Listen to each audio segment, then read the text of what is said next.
All right, guys, so 8.5, we are finding the quadratic axis of symmetry, which sounds really complicated, but it's probably one of the easiest things we're going to do in a while in this class. So if you look at this image over on the right, you've got a parabola, and the axis of symmetry is the line that goes straight up and down through the vertex of the parabola.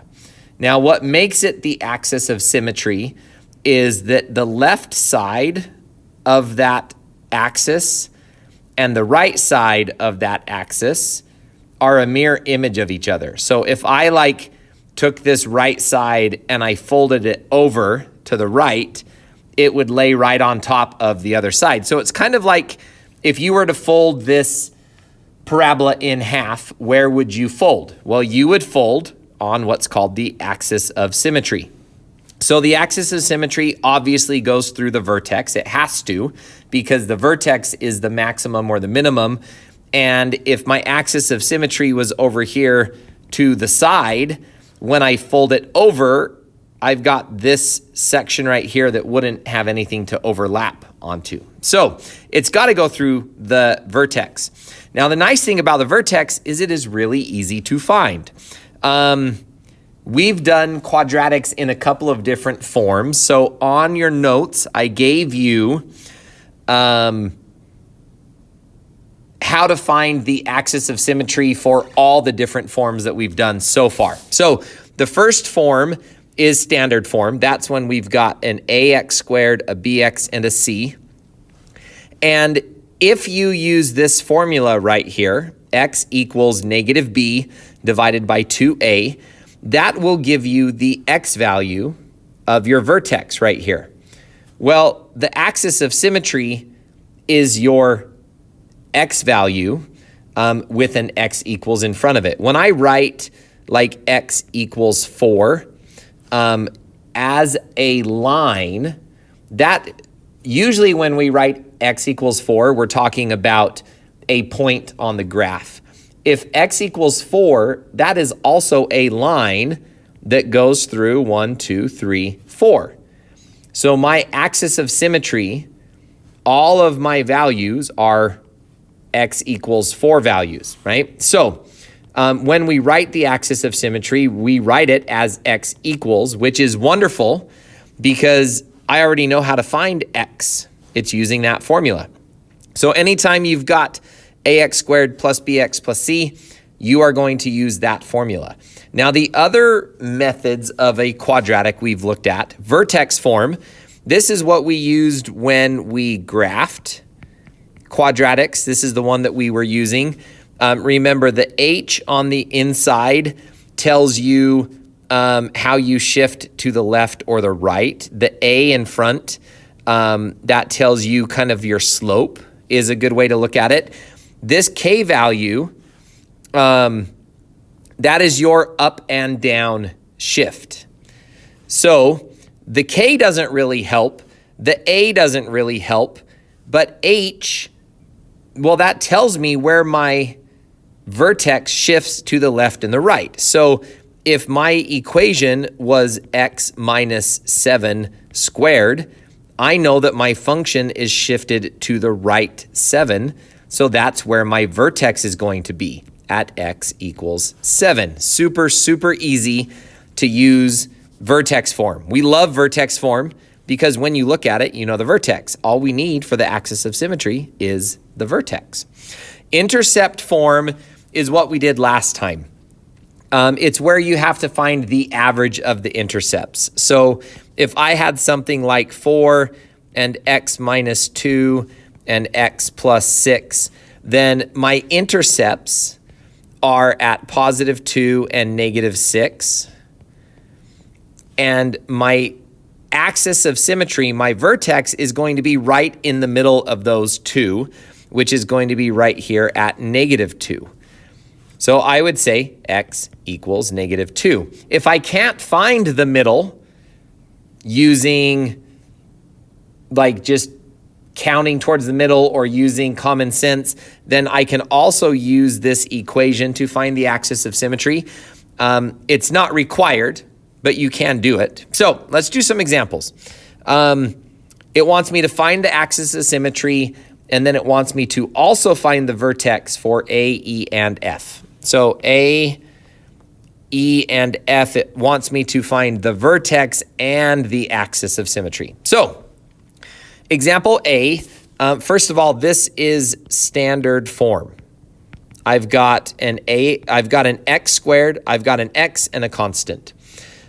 In standard form, I want to use this formula, x equals negative b over 2a. So x equals negative, b is this number right here. So negative 16 divided by 2 times a. Well, a is the number in front of x squared. There's not a number there, so it's a 1. So I've got 16 divided by 2, which is 8. So x is equal to 8. That is my axis of symmetry. Now, if I wanted to find my vertex, I need a y value. I know my x value, I just found it. It's also my axis of symmetry. But to find the y value, I have to plug 8 into my function. So I need to find f of 8. So that's 8 squared minus 16 times 8, holy smokes, plus 21, which is equal to 64 minus 128 plus 21, which is equal to, let's see, negative 64 plus 21, so negative 43. So my vertex is going to be at 8 comma negative 43. That's my vertex. Yuck. That is an ugly vertex. Okay, B. F of x equals negative 4x squared plus x minus 9. So this one is in standard form again. So I'm going to use that same equation, negative b divided by 2a. My a is right here. My b is in front of x, and there's not a number there, so it's just 1. So x equals negative 1 divided by 2 times negative 4, which equals negative 1 over negative 8, which equals 1/8. So x equals 1/8 is my axis of symmetry. So my line that's going to fold my parabola in half goes up and down through 1/8. That's where that line is going to be located. Okay, C. I've got another, lots of standard forms. Okay, standard form. So x equals negative b over 2a. So there's a. There is b. So negative b is negative parenthesis 2 divided 2 times 3, which equals negative 2 divided by 6, which equals negative 1/3. So x equals negative 1/3 is my axis of symmetry. You are welcome to write AOS, and I would prefer if you did, so that I know that you are saying x equals negative 1/3 is a line, not a point, right? Negative 1/3, if this is 1, negative 1/3 is about here. But this is a line that goes up and down. I'm not just talking about that one individual point. So I would prefer if you actually wrote AOS as well. All right, D is another standard form. This time, A is just negative 1. B is actually 0 because there's no x value, and b is the number in front of the x. That means b is 0. So x equals negative b, negative 0 divided by 2 times negative 1. Well, 0 over negative 2, anything with 0 on top is 0. So my axis of symmetry is x equals 0. Okay, E and F, finally a different form. I'm no longer in standard form. Now I am in vertex form. I love vertex form. This tells me that my graph is shifted up 10. This tells me that my graph is shifted to the right 6. So my vertex, V-E-R-T-E-X, my vertex is at 6, 10, which means that my axis of symmetry is x equals 6. It's just that number right there. And I'm done with that one.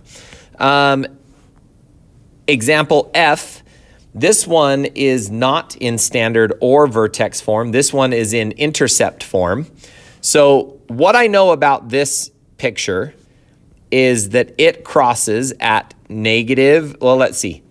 It crosses at -3, and it crosses at +8. 3, 4, 5, 6, 7, 8. So it's going to cross in the middle of these two numbers. This might be a good one if you can't find the middle, right? The middle of this one's in between, let's see, there's 3 numbers right here, there's 8 numbers right here, so the middle's not going to be a nice number. If you can't find that in your head, then don't. Use this equation right here. X equals P and P plus Q divided by 2. So notice P and Q are my intercepts. So X equals, P is this value, -3. Q is this value, 8. So -3 plus 8 divided by 2 is equal to 5 divided by 2, which is equal to 2.5. So axis of symmetry equals 2.5. So my axis of symmetry is right about here. Now it wants me to find the vertex. Well, I know the x value. I just found it. Now I need to find the y value. So f of 2.5 equals negative 2.5 plus 3 multiplied by 2.5, minus 8. So negative 5.5 multiplied by 2.5 minus 8 is going to be what? Negative 5.5. And 5.5 times 5.5, I have no idea what that is. It's 5.5 squared. And a negative times a negative is a positive. So my answer is just 5.5 squared, which, there's a calculator over here. Someone in my calculus class left their calculator. That was very irresponsible of them. 5.5 squared is 30.25. So my y value is 30.25. So my vertex happens at 2.5, 30.25. So my vertex is going to be way up here somewhere, and it's going to be upside down, right? It's going to look something like that. All right, time for you to practice. 1 through 12, it just wants you to find the axis of symmetry. On 13 through 18, it wants you to find the vertex of some of the equations above. So when it says find the vertex for a of x, well, a of x is up here. And you've already found the x value, so now you just need to find the y value. The extended question, it wants you to find the value of b.